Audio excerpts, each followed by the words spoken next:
Welcome to the author show of Entrepreneurship and Regional Development podcast. Each publication in our journal is a great opportunity to share significant and audacious contributions to a large audience. My guest today is Shuangfa Huang from the Management School of Sheffield University.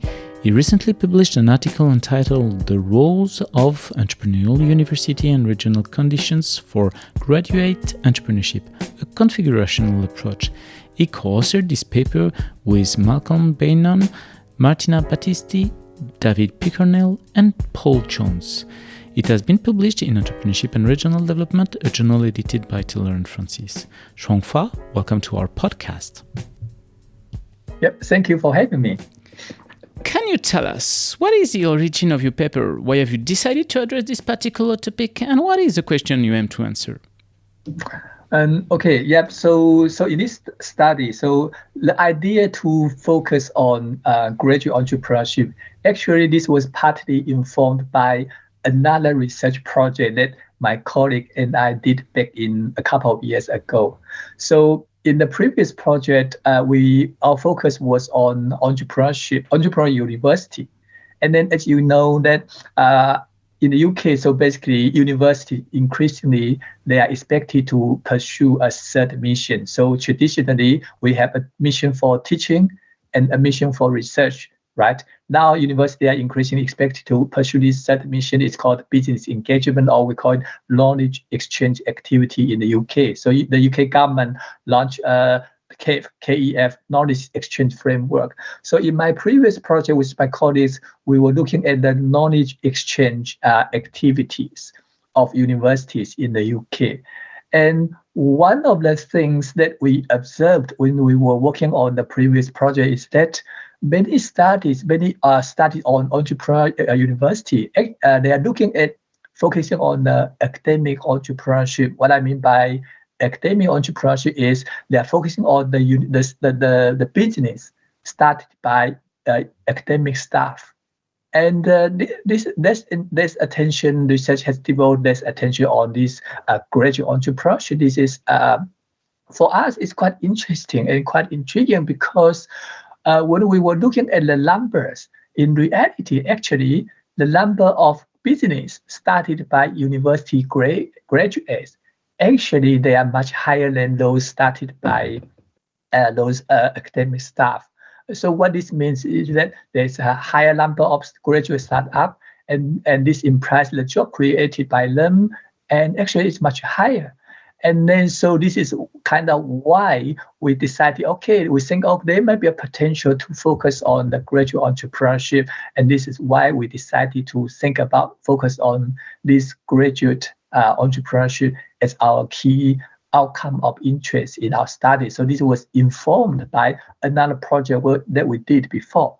And once we started digging into this graduate entrepreneurship literature, and we noticed something quite interesting, which is, so it didn't study, if you look at those graduate entrepreneurship studies, they tend to focus on the role of the universities and how can this foster graduate entrepreneurship, foster higher level of graduate entrepreneurship.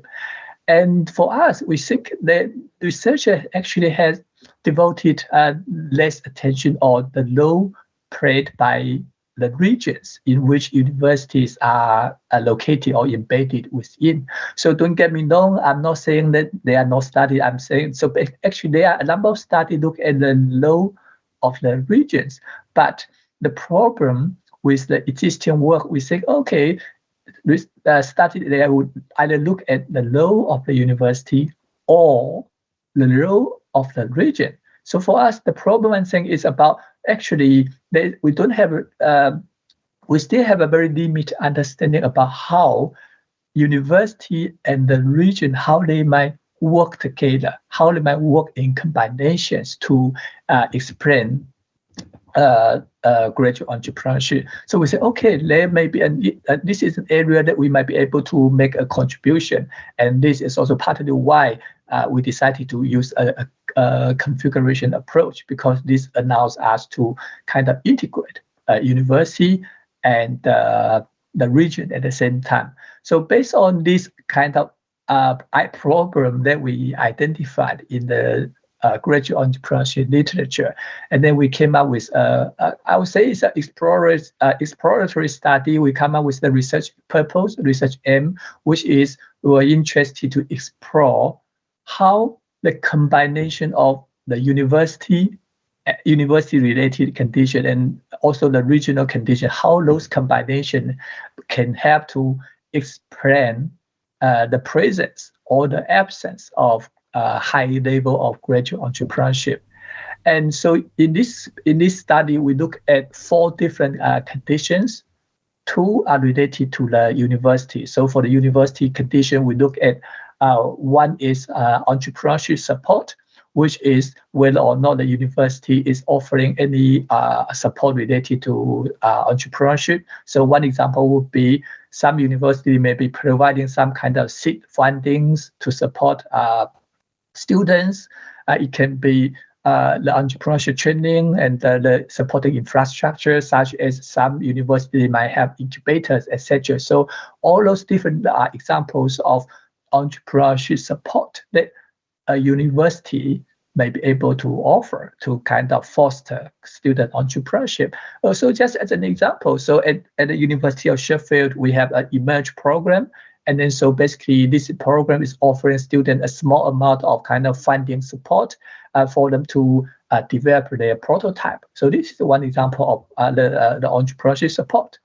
And then so the second university condition, basically we look at the knowledge exchange intensity of the university. So what does this knowledge exchange intensity really mean? So this concept, so basically it's about the intensity, the level, the extent of knowledge exchange activities that is pursued by university with external members. So this can take place in different formats. For example, it can be research partnership that university conduct with the external partners, or maybe working with the business and the intellectual property and the commercialization, etc. So those are the 2 conditions. One is university support, and one is knowledge exchange intensity. And then for the regional condition, we also look at 2 elements. The first element we look at is the regional economic prosperity. So we measure regional economic prosperity by the GDP per capita. So this basically economic prosperity determines the potential kind of consumer demand in the local region and the development status of the local region. And then the final condition we look at is entrepreneurial culture in that region. So entrepreneurial culture, so this is kind of measured by the birth rate of new business in the local region. And then so overall, our kind of research question is to really understand, okay, how can the combination of university and this region condition, how can they work together? And then how can this combination might contribute to a better understanding of the presence or the absence of high level of graduate entrepreneurship? Yeah, basically this is our key research purpose here. What are the main contributions of your paper?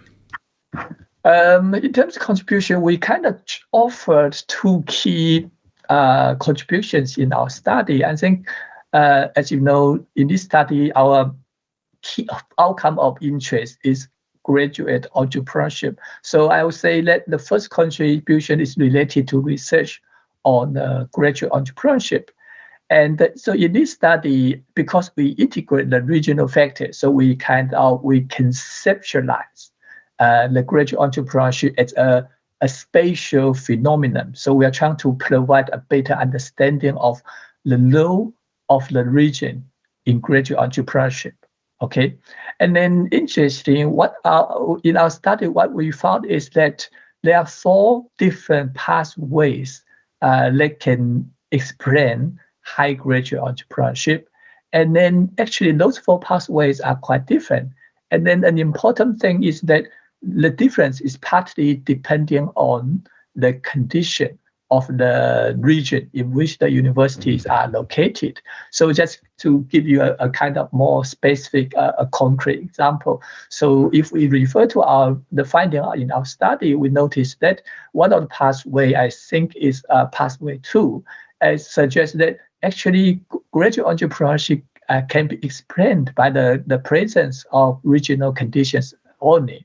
And then the university condition is kind of play a less important role, as they are as those two conditions are not showing in the recipe. So I think one is really about the importance of this regional condition and how this can influence graduate entrepreneurship. And a second contribution is kind of towards the wider entrepreneurial university literature. So in this study, as I mentioned earlier, we use a configuration approach. And then by using this configuration approach, we are able to integrate university condition and regional condition within the same framework. And this one advantage, this is different from a traditional regression approach, because if you use a traditional regression-based approach, then you can only predict it tend to how it's predicted Y. You can test the net effect. But for us, we are looking at all those conditions kind of holistically. And then so by doing this, it allows us to kind of reveal how this university and regional condition, how they might complement each other. So there is a potential kind of synergy created by how this university condition and this regional condition, how they work together. And so this is one of our findings. So it's some of the pathways for graduate entrepreneurship is suggesting that actually university and the regional condition, they can complement each other. And then if you use a traditional regression-based approach, you might be able to test moderation effect, but it will not be able to offer such a holistic understanding of this complementarity. And another equally important thing we identify is that university condition would not be able to substitute the absence of the regional condition. And then so both basically, those are some of the kind of key contribution. One is towards research on graduate entrepreneurship in specific, particularly. Another one, in broadly speaking, I think the contributions towards the research on the entrepreneurial university literature. This is another area. Yeah. What was for you the main theoretical, maybe methodological challenge or challenges in addressing such a question?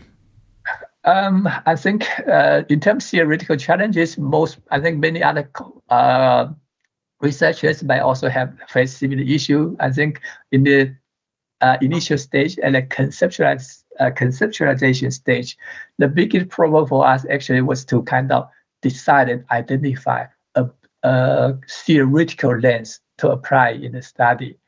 And so in the beginning, actually, my colleague and I, we were thinking about the possibility of using this entrepreneurial ecosystem lens, because ecosystem is becoming so popular. And we were thinking, okay, maybe we can consider the university, individual university, as a kind of mini small-scale ecosystem in itself, right? Because we have seen some other studies looking at university as the university campus as the ecosystem. So we're thinking, okay, this might make sense. Okay, and then once we start exploring this potential, and we realize that okay, no, this is not going to work, because first, there are lots of different ecosystem frameworks that is available there. And then when we explore the different options, we realize that this is doesn't really fit very well, because when we look at the university context, for example, one of the ecosystem framework includes market condition. And then we kind of really struggle to fit this into the overall picture. And then this is one of the kind of challenge we have.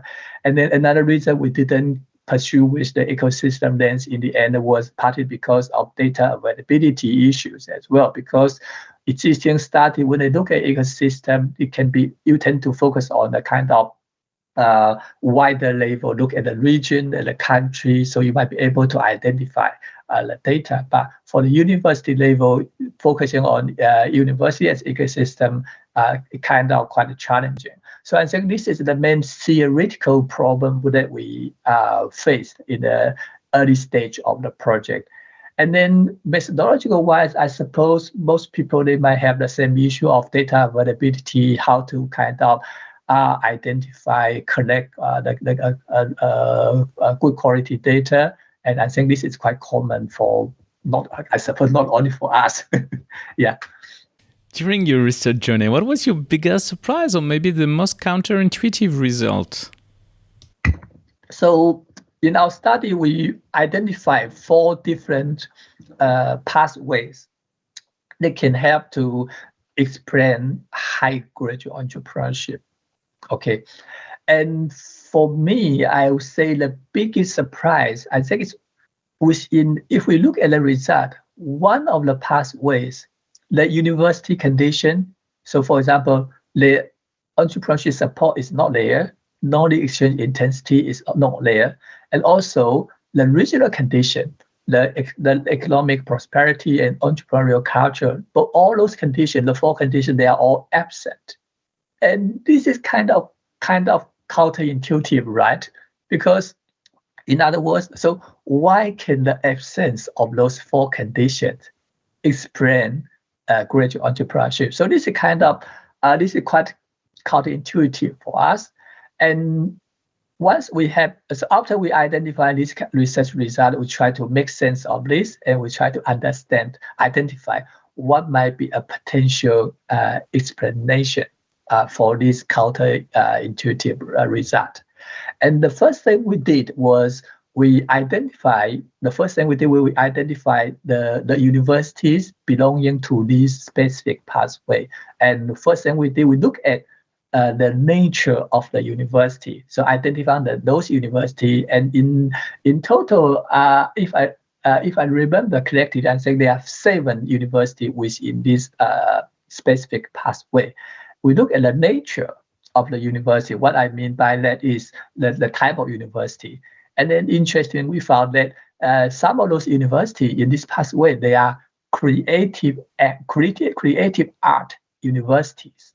And this is quite interesting. This means that those graduates who graduate from those creative art university, and they are kind of creative graduates. And then we start to kind of explore further to understand the unique characteristics of those creative graduate with creative art background. And then we found that some research, some report, they are suggesting actually it's those creative graduates, they are more likely to develop a kind of portfolio career. This means that they are more likely to combine employment with self-employment. This makes sense. And given the unique skills they have, and sometimes they might work on short-term projects. So this means they are more likely to pursue self-employment as well. And then the second thing we did was we looked at the location of universities belonging to this pathway, and this is not surprising because in our study we are trying to conceptualize this university as a spatial phenomenon. And then one thing we found that when we look at the university is most of those universities actually in this specific pathway, they are based in rural areas, and this means that if you are a graduate based in rural areas, then probably you might have less employment opportunities.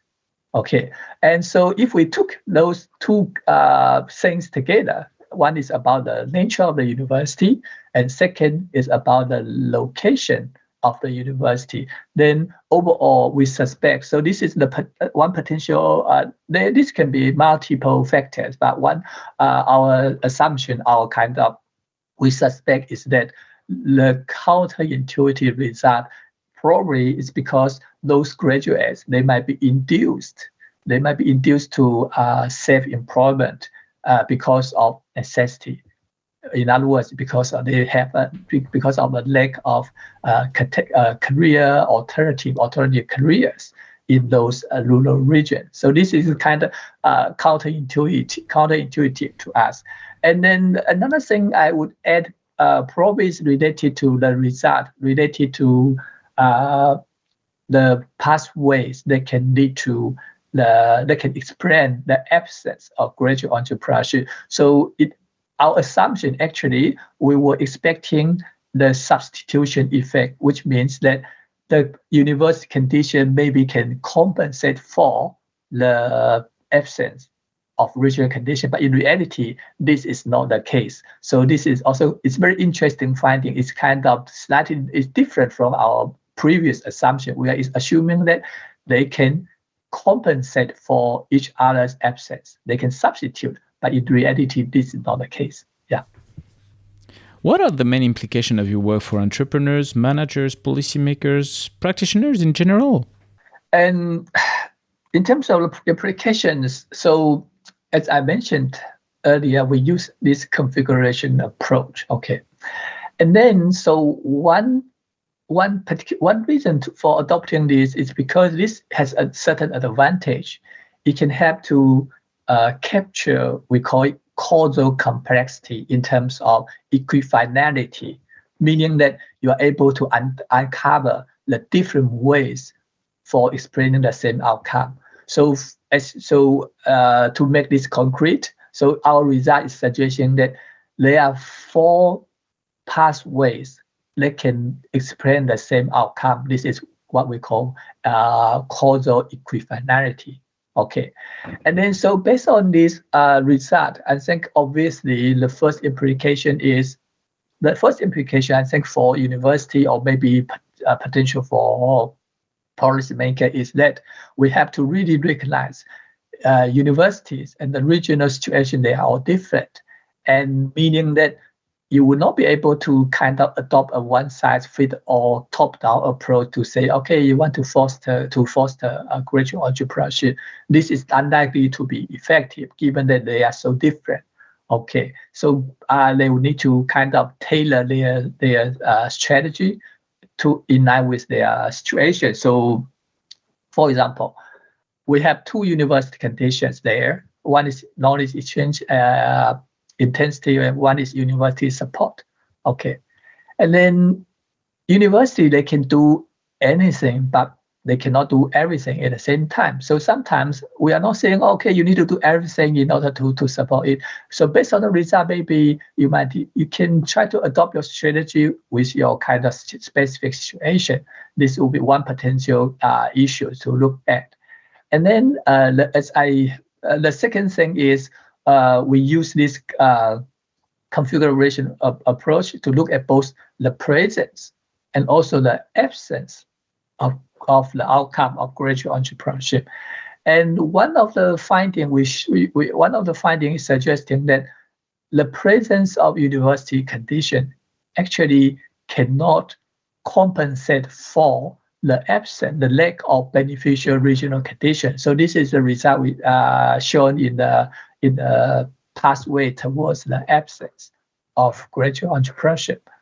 And so this is actually quite important finding, because in addition to say that they can complement each other, actually in reality, the presence of university condition cannot substitute regional factors. And this, I think, has a very important implication, especially for the policymakers, because even if universities are able to do something, but still it will not be effective, because if the regional supporting condition is not available there. So for the policymakers, I suppose the implication is they will have to kind of explore the potential ways to support the development of those those kind of regions. So, for example, maybe targeted funding, support, infrastructure development, etc., etc. As those are the 2 of the key implications for universities and also the potentially for policymakers as well. Thanks a lot, Shuangfa, for participating to our show and presenting your paper entitled The Roles of Entrepreneurial University and Regional Conditions for Graduate Entrepreneurship, a Configurational Approach. All our podcasts are available on entrepreneurship-erd.com and on the main podcast platforms. Yeah, thank you.